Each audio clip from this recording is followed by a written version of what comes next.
दोस्तों नमस्कार, मैं सूर्यकांत आप सभी का फिर से स्वागत करता हूं भारत एग्री के हिंदी यूट्यूब चैनल में।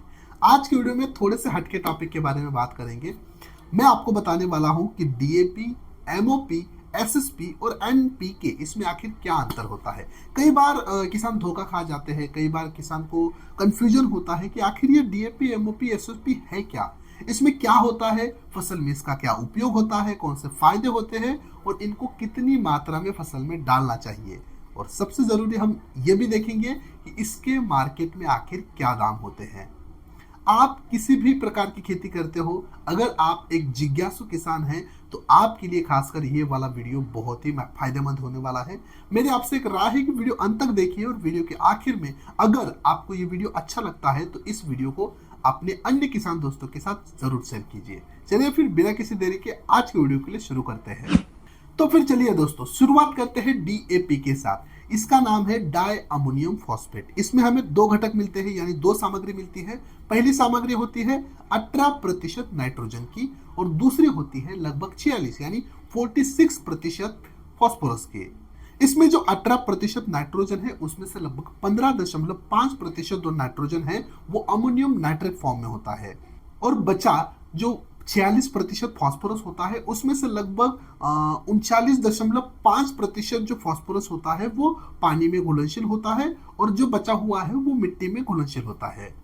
अब जानते हैं इसका उपयोग और कार्य है क्या। डीएपी एक कॉम्प्लेक्स फर्टिलाइजर है। कॉम्प्लेक्स फर्टिलाइजर ऐसे होते हैं जिसमें हमें एक, दो या फिर तीन अलग अलग प्रकार के मेजर न्यूट्रिएंट्स मिलते हैं। इनके अगर एग्जांपल देखें तो डीएपी एग्जांपल है 10-26-26, 19-19-19, 12-32-16। ये सारे जो है वो कॉम्प्लेक्स फर्टिलाइजर है। ये खासकर मार्केट में हमें 50 किलो की बोरी में मिलते हैं और इन्हें सीधे मिट्टी में मिलाया जाता है क्योंकि ये पानी में 100% घुलनशील नहीं होते हैं। सीधे हम इसे बेसल डोज पे इस्तेमाल करते हैं। फसल में इसका प्रमुख कार्य अगर देखें तो जड़ों की वृद्धि करना, जो वानस्पतिक विकास है वो पौधे का अच्छा करना। बेसल डोज में इन्हें यूज किया जाता है क्योंकि ये फसल को धीरे धीरे उपलब्ध होते हैं। अगर इनकी डोज की बात करें तो दोस्तों फसल के अनुसार अलग अलग इनका डोज होता है। 1 एकड़ के लिए लगभग ये 1 बोरी से लेकर 2 बोरी तक इस्तेमाल किया जाता है।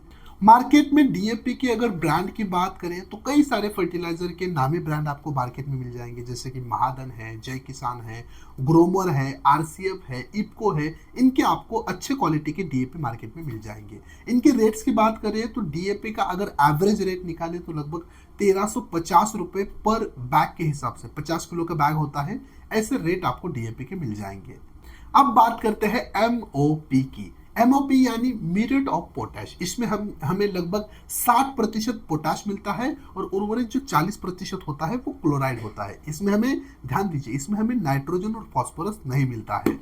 इसका भी उपयोग सीधा मिट्टी में मिलाने के लिए करता है। ये मार्केट में लगभग 50 किलो की बोरी में आता है। और कार्य की बात करें तो ये फसल के आखिरी पड़ाव पे इस्तेमाल किया जाता है, यानी इसमें पोटाश की मात्रा ज़्यादा होने के कारण इसे हम क्या करते हैं कि आखिरी फसल की अवस्था में देते हैं।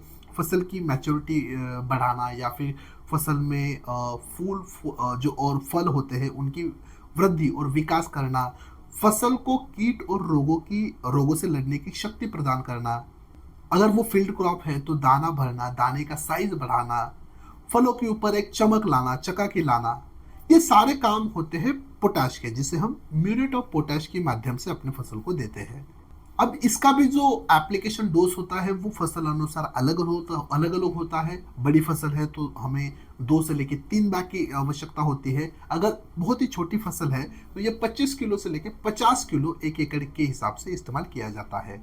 मार्केट में एमओपी के रेट अगर देखें तो लगभग 1700 रुपए में हमें एक 50 किलो की बोरी मिल सकती है। दोस्तों अब तीसरे नंबर पे बात करते हैं सिंगल सुपर फॉस्फेट की, यानी एसएसपी के बारे में। इसमें हमें लगभग 16% फॉस्फोरस मिलता है। ये सबसे बड़ा सोर्स होता है फॉस्फोरस का। अगर हम बल्क फर्टिलाइजर की बात करें यानी 50 किलो वाले फर्टिलाइजर देखें तो सबसे ज़्यादा फॉस्फोरस हमें एसएसपी से मिलता है।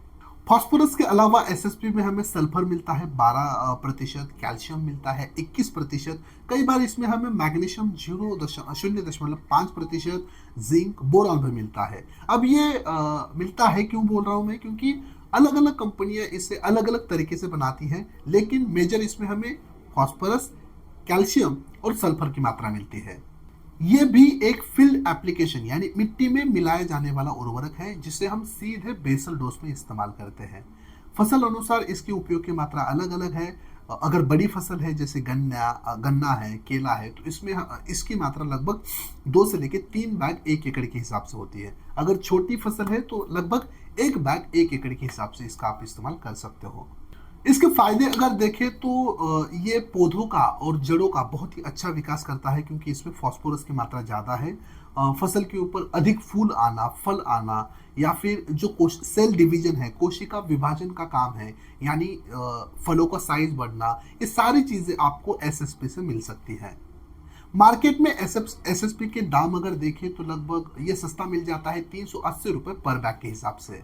अभी जो हमने 3 प्रकार देखे, डीएपी, एसएसपी और एमओपी, दोस्तों ये पानी में 100% घुलनशील नहीं है, इसलिए हम इसे सीधा बेसल डोज में मिट्टी में मिलाने के लिए इस्तेमाल करते हैं। लेकिन अगर हम एनपीके की बात करें तो ये कॉम्प्लेक्स फर्टिलाइजर में भी आते हैं और कुछ 100% वाटरबोल फर्टिलाइजर में भी आते हैं। जैसे कि अगर एनपीके की 50 किलो की बोरी है तो उन्हें हम सीधे मिट्टी में मिलाने के लिए यानी बेसल डोज के माध्यम से उपयोग कर सकते हैं।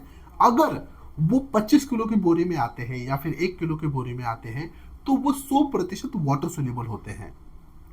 वाटर सोल्यूबल एनपीके में हमें 19-19-19, 12-32-16, 13-40-13, 00-50 ऐसे एनपीके की मात्रा मिलेंगी। लेकिन अगर हम बल्क फर्टिलाइजर की बात करें तो एनपीके में हमें 12-32-16, 10-26-26 ऐसे उर्वरक हमें बल्क फर्टिलाइजर में मिलेंगे जिन्हें हम बेसल डोज के माध्यम से इस्तेमाल करेंगे। अब ये एनपीके होते क्या है, तो सिंपल इसमें नाइट्रोजन, फास्फोरस और पोटाश होता है। तीनों न्यूट्रिएंट्स हमें इसमें मिलते हैं, बस इसमें जो इनकी मात्रा है वो कम ज्यादा हो सकती है। ये कम ज्यादा किसके लिए बनाई जाती है, फसल अनुसार, फसल के अवस्था अनुसार एनपीके की आवश्यकता जो है वो अलग अलग है, इसलिए इनकी जो टाइप्स है, इनके जो प्रकार है वो अलग अलग बनाए गए हैं। अब आपको एनपीके के कार्य तो बताइए हैं, जैसे कि शुरुआती वानस्पतिक विकास करना, जड़ों का विकास करना, जो पूरे पौधे का विकास है, जैसे अधिक शाखाएं आना, अधिक फूल और फल लगना, ये सारी चीजें हमें एनपीके से मिल सकती हैं। बस उसमें कितनी मात्रा है एनपीके की वो तय करेगी कि इसको हमें फसल में किस अवस्था में डालना है। और इनके डोज की बात करें तो दोस्तों बल्क फर्टिलाइजर के डोसेस अलग होते हैं और वाटर सोल्यूबल के डोसेस अलग होते हैं। इनके बारे में हम विस्तार में एक नए वीडियो में बात करेंगे। अगर आपको एनपीके के बारे में एक डिटेल वीडियो चाहिए तो मुझे कमेंट्स बॉक्स में लिख कर भेजिए, मैं इसके ऊपर वीडियो बनाने की जरूर कोशिश करूंगा। चलिए फिर आज के वीडियो में जो हमने बातें डिस्कस की है, जैसे कि डीएपी, एमओपी, एसएसपी या फिर एनपीके, आपको ये बातें कैसी लगी, समझ आई नहीं आई, ये सारी जानकारी कमेंट्स बॉक्स में लिखकर भेजिए। अगर इनके बारे में आपके दिमाग में कोई सवाल है तो सीधे वो सवाल आप भारत एग्री ऐप में जाकर चैट, कॉल या फिर वीडियो कॉल के माध्यम से हमारे कृषि डॉक्टर के साथ पूछ सकते हो। वीडियो अच्छा लगा है तो वीडियो को लाइक, कमेंट, शेयर कीजिए। अभी तक आपने Bharat agri Hindi YouTube channel को सब्सक्राइब नहीं किया है तो सब्सक्राइब कीजिए और साइड वाले बेल आइकन के ऊपर जरूर क्लिक कीजिए। मिलते हैं अगले एक नए वीडियो में एक नए विषय के साथ, तब तक के लिए धन्यवाद।